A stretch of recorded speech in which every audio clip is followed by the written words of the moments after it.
અધ્યાય 2 સાંખ્ય યોગ। આ અધ્યાય ભગવદ્ ગીતાના સૌથી મહત્વપૂર્ણ અધ્યાયોમાંનો એક છે। તેમાં ભગવાન કૃષ્ણ અર્જુનને સાંખ્ય દર્શનના સિદ્ધાંતો સમજાવે છે, જે જીવન, મૃત્યુ અને આત્માની પ્રકૃતિને સમજવા માટે એક પ્રાચીન ભારતીય દર્શન છે। અવિનાશી આત્મા।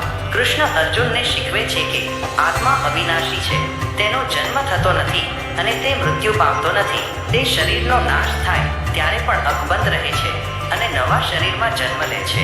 આ સિદ્ધાંતને કર્મ સિદ્ધાંત તરીકે ઓળખવામાં આવે છે। 3 ગુણ। કૃષ્ણ સમજાવે છે કે સમગ્ર સૃષ્ટિ 3 ગુણોથી બનેલી છે: સત્વ, રજસ અને તમસ।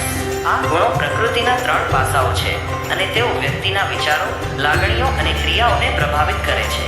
નિષ્કામ કર્મ। કૃષ્ણ અર્જુનને નિષ્કામ કર્મના મહત્વ વિશે શીખવે છે। નિષ્કામ કર્મ એટલે ફળની અપેક્ષા રાખ્યા વિના કર્તવ્ય પૂર્ણ કરવું। આ રીતે વ્યક્તિ કર્મના બંધનમાંથી મુક્ત થઈ શકે છે અને આધ્યાત્મિક પ્રગતિ કરી શકે છે। ભક્તિ। કૃષ્ણ ભક્તિના માર્ગને પણ ઉચ્ચતમ માર્ગ તરીકે રજૂ કરે છે। ભક્તિ એટલે ભગવાનમાં અખંડ શ્રદ્ધા અને પ્રેમ। જીવન અને મૃત્યુની પ્રકૃતિનું સમજૂતી। આ અધ્યાય જીવન અને મૃત્યુની પ્રકૃતિને સમજવા માટે એક ઊંડો પાયો નાખે છે।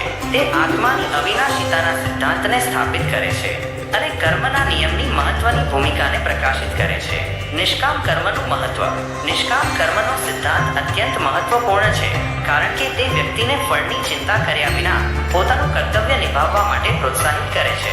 આનાથી આંતરિક શાંતિ અને આધ્યાત્મિક પ્રગતિ પ્રાપ્ત થાય છે।